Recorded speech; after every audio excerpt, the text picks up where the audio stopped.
Now, Karen Crow has to have some of the freshest legs in the state.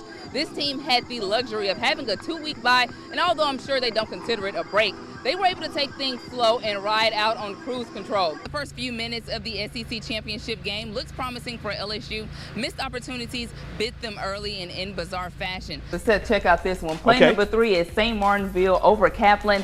St. Martinville's Kane Zenon throws a missile about 85 yards to Harvey Broussard, and look at him, gone. Not a hard recruiting tale for these guys, going to the homes, talking to them on the phone. Hey, we're a top 25 team. We have the longest win streak in history. Just how big is that impact having that on the resume? 40 in the first. Off a Bears fumble, Ville Platte's Amarian Frank slides to the left. He'll cha-cha real smooth for a Bulldog score as Ville Platte takes a 7-6 lead. Well, when we spoke with Turlings earlier in the week, the word around there is looking out for Westgate defensive back Derek Williams. Head coach Dane Chapanche basically said he's the anchor of the defense, and as we know, he's already committed to Texas. Now, the irony of this game, the last time these two teams met was back in 2016, which was again the first round of the playoffs.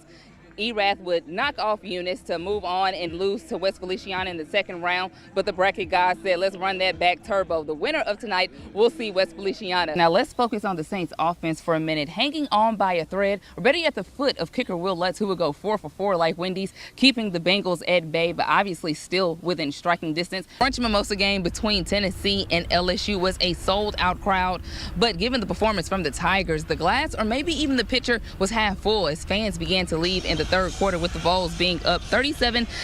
Cajuns head coach Michael Desmos says they didn't have to go far outside of their footprint.